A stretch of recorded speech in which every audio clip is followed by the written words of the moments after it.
Hello বন্ধুরা, পায়েল মনো ব্লগে তোমাদের সবাইকে অনেক অনেক ভালোবাসা। তো আজকের ব্লগটা আমি এখান থেকে শুরু করলাম। তো দেখতেই পাচ্ছ আমি গরুকে জল দিয়ে দিলাম, তারপরে ওর গোবরগুলো মাঠে নিয়ে যাব। মাঠে নিয়ে গোবর মানে ঘুঁটে বানাবো, আমরা বলি ঘুষি। তো ঘুষি ঘেটে নিচ্ছি। তো গরুকে এখন আমি আমাদের এখানে তো বিচেলি বলে, বিচেলি দিচ্ছি। এখন ছাগলগুলোকে ঘাস দিয়ে দিচ্ছি। এখন জামা কাপড়গুলো ভিজিয়ে নিব, জামা কাপড়গুলো ধুতে হবে। জামা কাপড়গুলো ভিজিয়ে নিব এখন গাবলিতে। ঘরে কালকের জামা কাপড় ছিল ধোয়া, সেগুলো এখন হলো গাবলিতে ছিল, এখন আমি ভাঁজ করে নিব সুন্দর করে। তো দেখতে পাচ্ছ এখন আমি যাব মাঠে যাব। তার কারণ তোমাদের দাদা ভাই মাঠে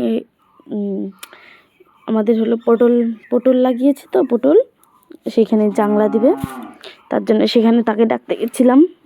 জিজ্ঞাসা করলাম ভাত খাবে নাকি, তো ডাকলাম। দেখতেই পাচ্ছ কাজ করছে, আজকে অনেক রোদ উঠেছে। তো জিজ্ঞাসা করলাম ভাত খাবা, বলে কি এখন খাবো না, পরে খাবো। তো আমি এখন বাড়ি চলে যাচ্ছি। বাড়ি গিয়ে দেওয়ালগুলো মানে হলো এই যে ঘরগুলোকে জল দিতে হবে, বলতেও পারি না ঠিক করে। মোটরের সুইচগুলো দিয়ে দিলাম, সুইচগুলো মানে সুইচটা দিয়ে দিলাম। এখন ভালো করে জল দিয়ে দিব। ঠিক আছে, টাটা, আবার দেখা হবে পরের ব্লগে। ছোট্ট মিনি ব্লগ ভালো করে করতে পারি না। টাটা।